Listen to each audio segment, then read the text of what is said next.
On May 2, 1980, Ian Curtis stepped onto the stage at the University of Birmingham with Joy Division. The band's second album had already been completed, a new single was waiting to be released, and their first North American tour was only a few weeks away. That night, Ian sang "Ceremony," a song that was still very new, had not yet been released, and seemed to belong to the next chapter. Everything surrounding Joy Division at that moment seemed to be moving forward. What had begun in small rehearsal rooms in Manchester had now brought four young men to a place they could hardly have imagined only a few years earlier. But before Ian became recognizable beneath the stage lights, his life looked almost nothing like the image the public would later remember. There was no Ian Curtis of Joy Division yet, only a young man in Macclesfield with books, records, and a life that seemed destined to follow an entirely different path. Less than 4 years before that night in Birmingham, almost no one knew who Ian Curtis was. Joy Division did not even exist yet. To find Ian before all of that, we have to return to Macclesfield, the place where his story began in a way that was far more ordinary than what would eventually follow. Ian Kevin Curtis was born on July 15, 1956, in Stretford, Lancashire, to Kevin and Doreen Curtis. He was their first child, later joined by a younger sister, Carol, and he spent most of his childhood in Herdsfield, Macclesfield. The black and white photographs and the music of Joy Division would later make it easy to imagine that Ian had grown up under a cloud of darkness. But the memories of those years are far more ordinary. He played in the fields, wandered along streams, and grew up surrounded by the familiar routines of a working family in the north of England. At school, Ian did quite well. He passed the 11+ examination and entered King's School in Macclesfield, received academic awards, and developed a particular interest in literature and poetry.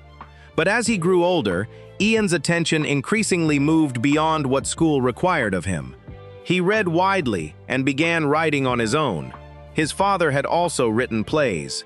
William S. Burroughs, J.G. Ballard, Nikolai Gogol, and Fyodor Dostoevsky were among the writers Ian turned to. He was drawn to stories about outsiders, control, and the sense of alienation a person could experience within society.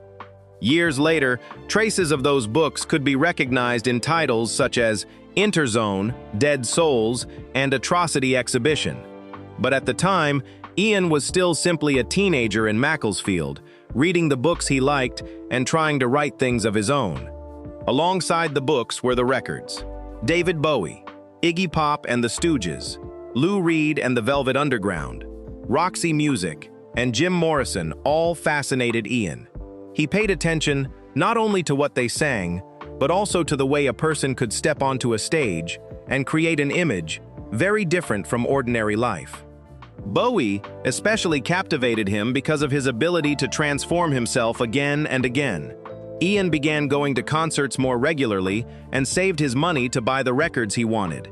Some of the things that interested Ian at the time only seemed more significant when Deborah Curtis looked back on them many years later. She remembered that he was fascinated by artists who died young, extreme performers and figures associated with suffering or self-destruction. Ian had also said that he could not imagine himself living much beyond his early 20s, while pieces of writing from around the age of 16 already carried a pessimistic tone. But Deborah also acknowledged that there was nothing particularly unusual about a 16-year-old writing about how terrible the world was. It was only after knowing what happened later that those words became so easy to read, as though they had somehow predicted an ending. Ian was not, however, a teenager interested only in books and records. Although he did well academically, he also had a clearly rebellious side. While taking part in a program that involved visiting elderly people, Ian and his friends once took prescription medication. At around the age of 16, he consumed a large amount of Largactil, or chlorpromazine, then lost consciousness and had to be taken to hospital. There is no firm basis for treating the incident as a suicide attempt. Ian also sometimes stole records when he did not have enough money to buy them. Although he had the ability to continue his education, Ian eventually left school. After completing his O-level examinations, he studied history and theology for a time before abandoning his studies and going to work. After a period working in a record shop, Ian moved through several jobs in the public sector, from the Ministry of Defense to the Employment Services System. For a time, he worked helping people with disabilities find employment and knew a young woman who suffered from epilepsy. Her story would later often be associated with the original inspiration for She's Lost Control. At that point, music was still something Ian mainly observed from below the stage. By 1976, that position was beginning to change. In the summer of 1976, punk was spreading through Manchester's musical life. On June 4th, Peter Hook and Bernard Sumner were at the Lesser Free Trade Hall to see the Sex Pistols. Ian Curtis did not attend that famous show.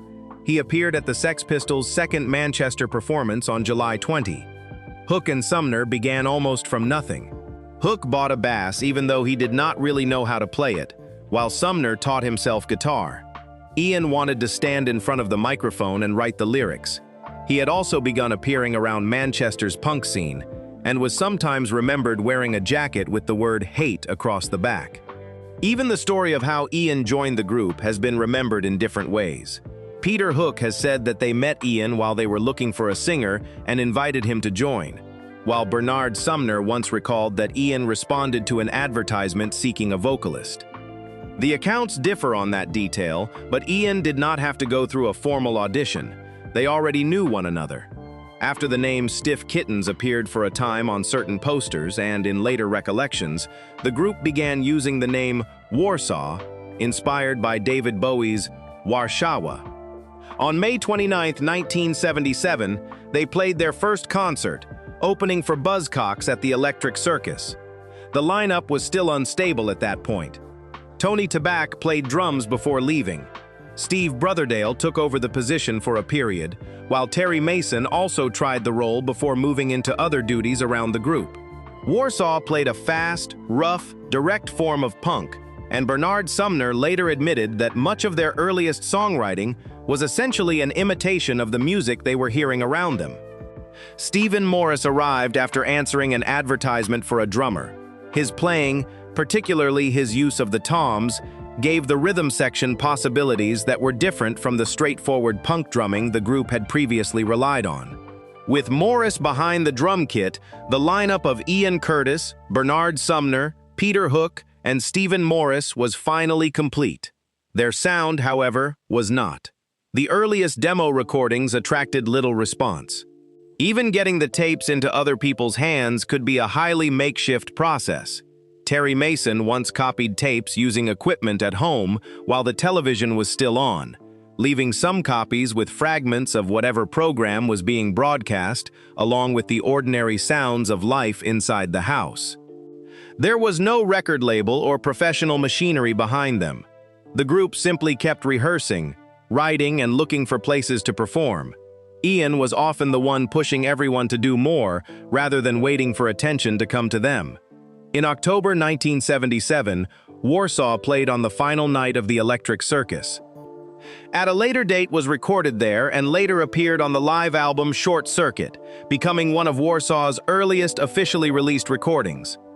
On December 14th, the four members entered Pennine Sound Studios to record Warsaw, No Love Lost, Leaders of Men, and Failures. Those recordings were later used for An Ideal for Living. By 1978, the name Warsaw was no longer suitable. A London band called Warsaw Pact already existed, and the group decided to avoid confusion by choosing another name, Joy Division.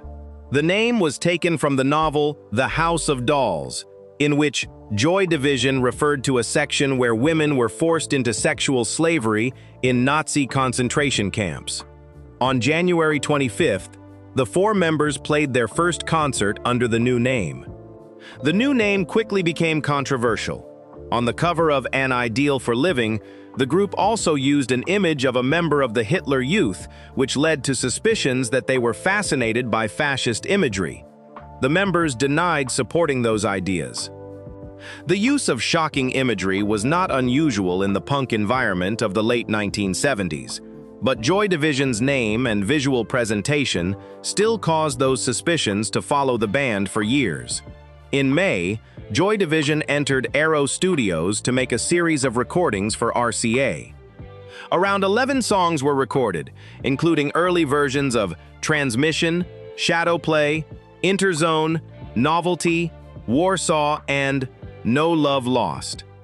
A deal with a major record label seemed to have become a real possibility, but disagreements over the production process and the sound meant that the project never became an official album. Joy Division came away from the RCA experience without a contract and without an album they could release from those sessions. Not long afterward, Rob Gretton entered the band's story. After seeing Joy Division perform, he wanted to become their manager and began taking responsibility for the things the four members had previously been handling themselves: money, booking shows, promotion, contacts, and organization. Gretton also bought back the RCA recordings. When Ian saw Tony Wilson repeatedly featuring other bands on his television program while Joy Division had still not appeared, he confronted him directly about it. Not long afterward, Joy Division also appeared in front of the cameras at Granada Television. In June, An Ideal for Living was released as a 7-inch record in a run of around 1,000 copies, then reissued as a 12-inch in October with around 1,200 copies. The four songs still clearly carried the fast, raw punk sound of the Warsaw period. On September 20th, the band appeared on Granada Television's So It Goes and performed Shadow Play. It was Joy Division's first television appearance. Meanwhile, Tony Wilson and Alan Erasmus were building Factory in Manchester, with Rob Gretton becoming part of the network forming around the label. Small in scale and limited in resources, Factory did not operate like a major record company, but Joy Division were able to retain considerable control over their music and over the way their releases were presented. In October, Joy Division worked with Martin Hannett for the first time to record Digital and Glass. Hannett did not simply capture the way the four musicians played on stage. He separated the instruments, created space, used delay effects, and applied studio techniques that changed the way they appeared on record. Digital and Glass were later included on a Factory sample, the first release by Factory Records. The year 1979 began with Joy Division being invited to the BBC by John Peel for the first time. On January 31st, the band recorded Exercise 1, Insight, She's Lost Control, and Transmission for his program. While most mainstream radio remained almost completely closed to Joy Division, Peel brought those songs to an audience beyond the clubs where the band had been performing. In March, they also tried recording with Martin Rushent, while Genetic Records, part of the Warner system, showed interest in a deal, but Rob Gretton did not take the band down to London along the major label route. They remained in Manchester with Factory. In April, Joy Division entered Strawberry Studios in Stockport to make their first album with Martin Hannett. Around 16 songs were recorded, and 10 were selected. On stage, the band played with force, sharp guitars, and a rhythm section that still carried traces of punk. Hannett did not want the record merely to reproduce what audiences had already heard at their concerts. He separated the instruments, processed the drums, used delay effects, and allowed the spaces between the layers of sound to become more pronounced. That approach did not always please all four members. The musicians were sometimes asked to play differently from their natural live instincts, and the finished record sounded colder and more distant than what they created on stage.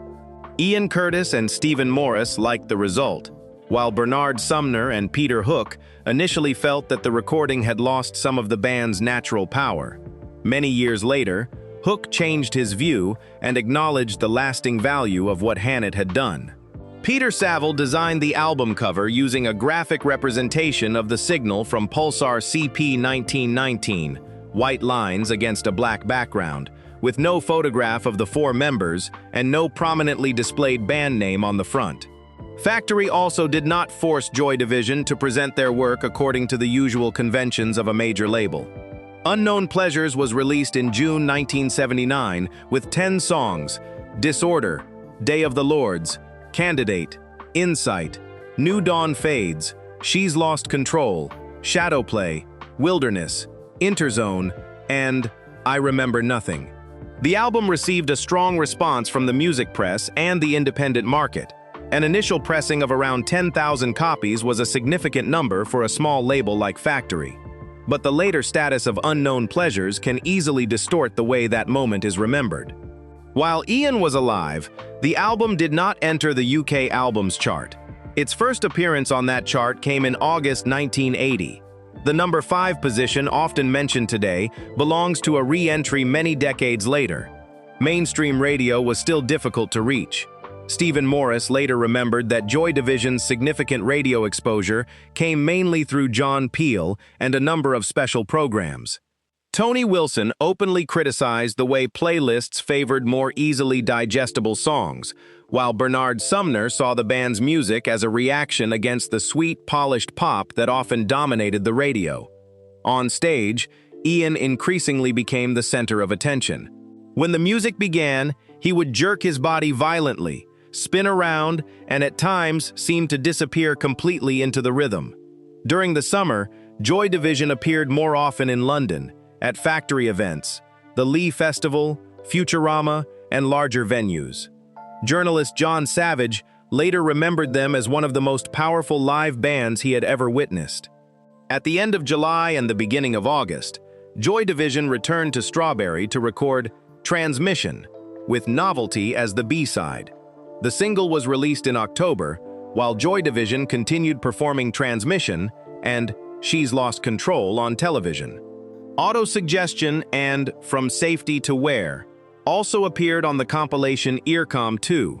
Ian wanted the songs they had recorded to have a chance to reach listeners rather than remain in storage simply because Factory did not have enough money to release everything. In an interview from this period, Ian described relationships within Factory as being closer to friendships than to the structure of an ordinary company. Joy Division had considerable freedom to decide what they played, where they performed, and how their releases were presented. Ian was also not interested in chasing everything that was being called new wave. He believed that part of the scene had lost its sharpness, and he still often returned to old records or unusual singles that he happened to discover. Toward the end of the year, Joy Division toured in support of Buzzcocks, bringing them in front of larger audiences than before. Ian again described the experience of such a long tour as soul-destroying. He did not want the band's life to become the standard record company cycle of making an album, touring, and promoting it. If they had to tour, he once said he would prefer it to last only around 2 weeks. On November 26, Joy Division returned to the BBC for their second John Peel session. They recorded Love Will Tear Us Apart, 24 Hours, Colony, and The Sound of Music. By the beginning of 1980, Joy Division had moved far beyond the clubs where they had started. Performances in the Netherlands, Belgium, Germany, and other European destinations brought the band to a wider audience. As their touring schedule expanded, the songs Ian was writing also continued to make their way into the studio. In March, the French label Sordide Sentimentale released Licht und Blindheit in an edition of exactly 1,578 copies, containing Atmosphere and Dead Souls. Neither song belonged to any Joy Division studio album, but both later became important parts of the band's catalog. Atmosphere and Dead Souls also revealed two rather different sides of Ian's writing, from densely packed imagery to words placed within the large spaces opened up by the music. Love Will Tear Us Apart moved in a more direct direction. The song went through several recording attempts before an important version was completed, with Martin Hannett at Strawberry Studios in March 1980. Ian placed more direct lyrics over a memorable melody, different from the way he had written many of his earlier songs. The single was then prepared for release. Also in March, Ian entered Britannia Row Studios with the other 3 members and Martin Hannett to record Closer. The album contained 9 songs: Atrocity Exhibition, Isolation, Passover, Colony, A Means to an End, Heart and Soul, 24 Hours, The Eternal, and Decades. Ian's writing changed considerably from one song to another. From the dense rush of words in Atrocity Exhibition to the emptiness of the eternal and decades. The music surrounding his voice was changing as well. Bernard Sumner used keyboards and synthesizers more extensively. Peter Hook allowed the bass to carry melodic lines, and Stephen Morris built rhythms that moved increasingly far from the band's original punk approach. Hannett continued to separate the different elements instead of blending them into a single mass of sound. Ian's restrained voice was placed within those spaces, rather than always being forced to stand in front of them. Peter Saville continued to shape the visual identity of the band by using a photograph taken by Bernard Pierre Wolfe of the Appiani family tomb at the Stagliano Cemetery in Genoa for the album cover. That image would later often be viewed through the lens of what happened to Ian, but the cover had already been chosen before his death. Joy Division were also preparing for their first North American tour. The video for Love Will Tear Us Apart was filmed at the T.J. Davidson's rehearsal room, with all 4 members performing in the same space they regularly used for rehearsals. Ceremony and In a Lonely Place also emerged during those final months. Ian never had the opportunity to bring either song to a fully released form with Joy Division. The remaining members later recorded them under the name New Order. On May 2, 1980, Joy Division performed at the University of Birmingham. Ceremony was included in the set, while the final song Ian sang that night was Digital, a track dating back to the earliest days of the band's work with Factory. Ian Curtis met Deborah Woodruff around 1972, when he was only 16 years old. Deborah had previously dated one of Ian's friends, but the two began noticing each other and soon became close.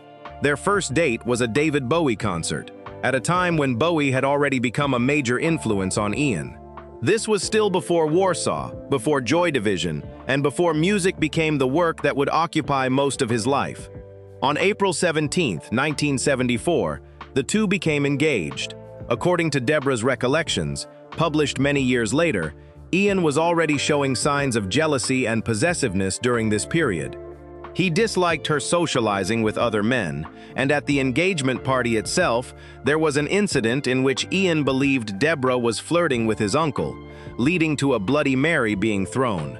These details come mainly from Deborah's account, so they should not be used to define Ian's entire character. On August 23, 1975, Ian and Deborah married. Ian was 19 years old, while Deborah was only 18. After the wedding, they lived for a time with Ian's grandparents, then moved to Chatterton before eventually returning to Macclesfield.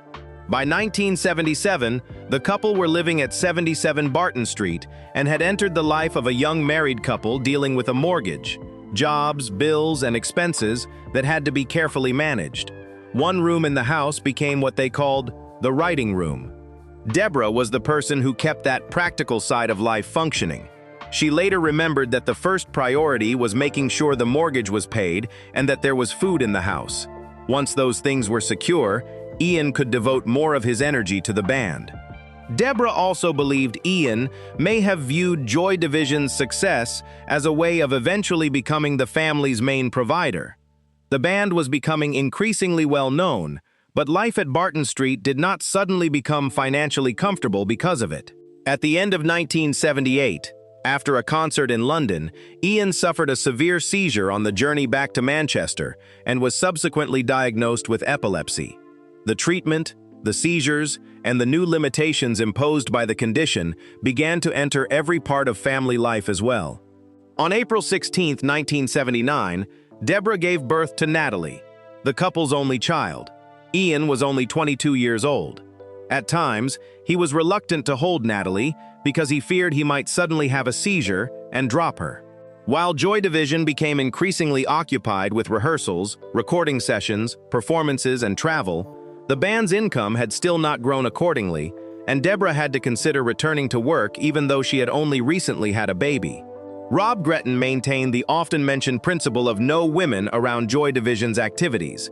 As a result, Deborah had little presence in the band's world, rarely went to see Ian perform, and did not take part in most of the trips. As Joy Division's activities expanded, she knew increasingly less about the part of Ian's life that belonged to the band. Deborah remembered that there came a point when conversations between husband and wife had almost been reduced to small practical matters, such as what kind of sandwich Ian wanted. During his travels with Joy Division, Ian met Annick Honoré, a young Belgian woman involved in the music and journalism scene. The two quickly became close and formed an emotional relationship that carried great significance for Ian. Exactly how far that relationship went remains a point on which the people directly involved gave different accounts. Deborah regarded it as an affair. Annick later acknowledged that she loved Ian, but insisted that their relationship had not been sexual. There is no firm basis for choosing one account and presenting it as the complete truth. Bernard Sumner remembered Ian once asking him whether he should remain with Deborah or choose Annick. Bernard refused to make the decision for his friend. Deborah eventually discovered that Ian was still in contact with Annick. She took Natalie and moved in with her parents, then began divorce proceedings. Ian became angry when the parents on both sides were drawn into what he regarded as a private matter between husband and wife. By the beginning of 1980, epilepsy had become an inseparable part of Ian Curtis's daily life. He had to take several different medications while seizures could still occur, and Joy Division's schedule was becoming increasingly demanding. Stephen Morris later believed that the medication used at the time was very strong and may have affected Ian's temperament. The friend who had once been cheerful, energetic, and constantly joking sometimes became withdrawn and smiled less. That was Stephen's recollection, not a medical conclusion. The Ian his friends encountered from day to day was also not always the same person who seemed to appear in his writing. Bernard Sumner and Stephen Morris remembered someone who could still be cheerful, positive, and playful with them, while Ian's lyrics increasingly contained images of isolation, loss of control, distance, and loss. Bernard later admitted that the members had almost never truly sat down and analyzed Ian's lyrics while he was alive. Stephen had once assumed that his friend was simply very good at entering other people's minds when he wrote.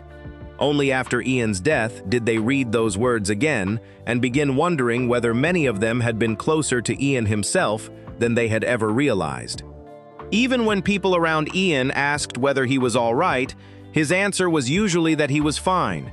Bernard and Stephen later placed this in the context of the late 1970s, when mental health problems still carried considerable stigma, and young men in particular were rarely encouraged to talk about emotional instability.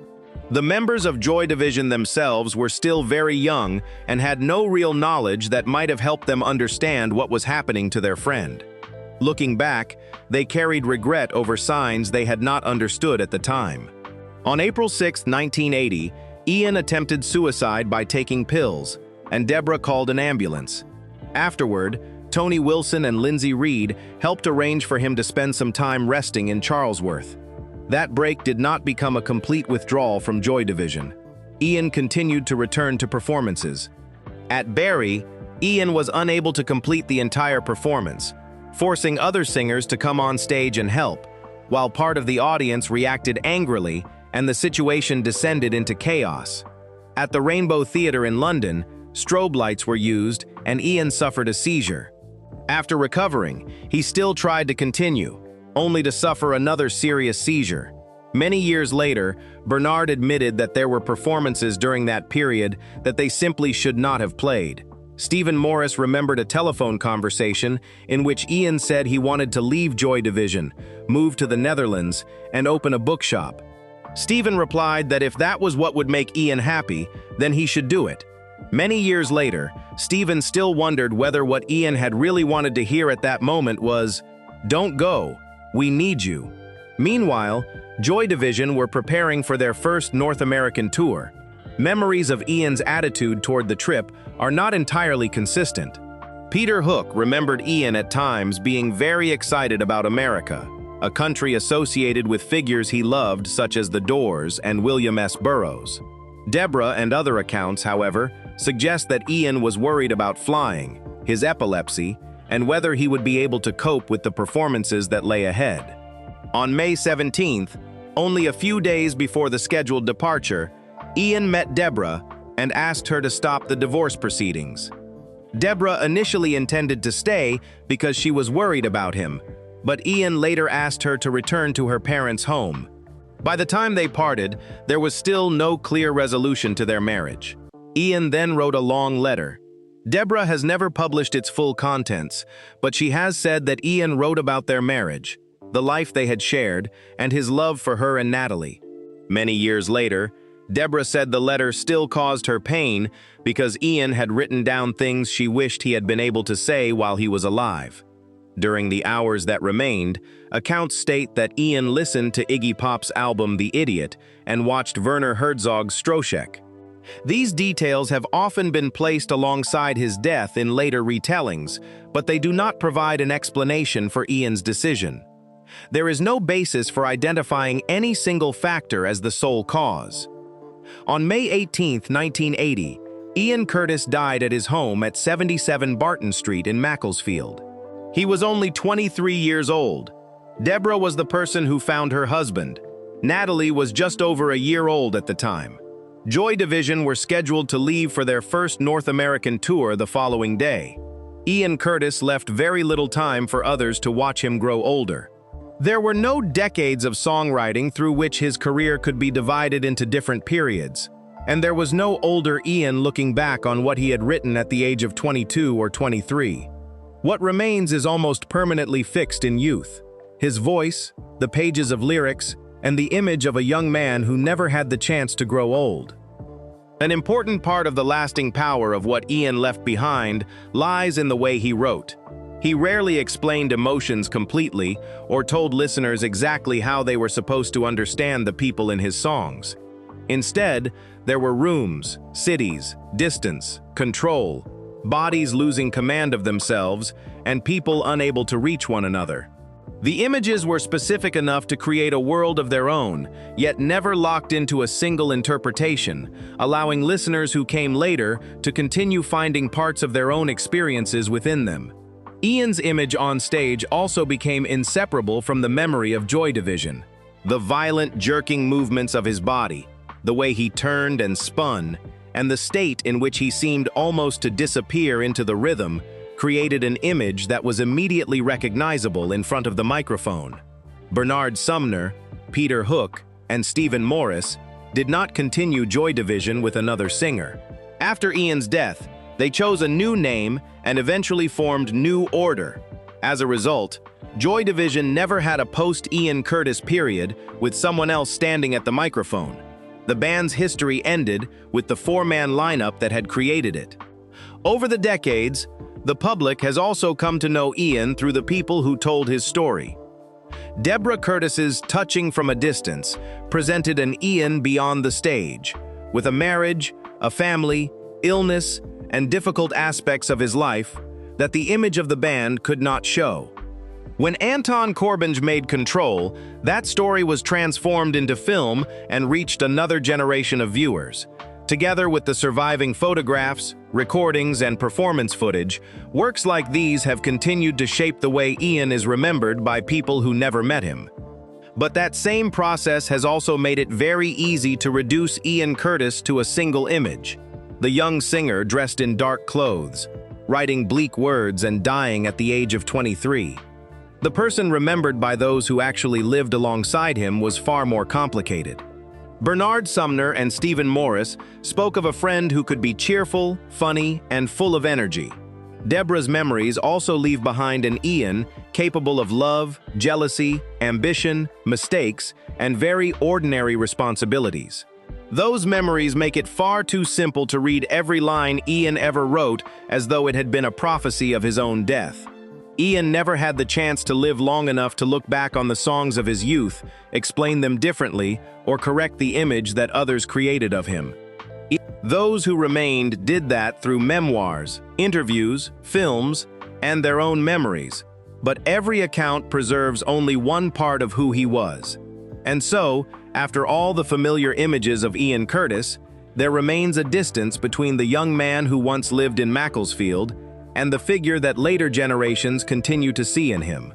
On May 2, 1980, when Ian Curtis sang Ceremony in Birmingham, the song still had not reached its final form. Joy Division had never completed a full studio version with his voice, and the people standing beside Ian on stage that night did not yet know that they would eventually have to find a way to finish it themselves. Later, Bernard Sumner, Peter Hook, and Stephen Morris returned to Ceremony as they began New Order.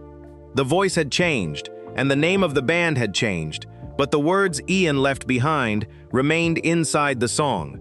Perhaps that image comes closer to Ian's life than any complete conclusion could. At 23, he was still writing, still had songs that had not been released, an album that had not yet reached its listeners, and a journey that had not yet begun. Ceremony was not yet a finished work that he could place behind him and look back upon. It was still a new song that Ian had only just brought onto the stage. The only time an audience ever heard him sing it was also the last.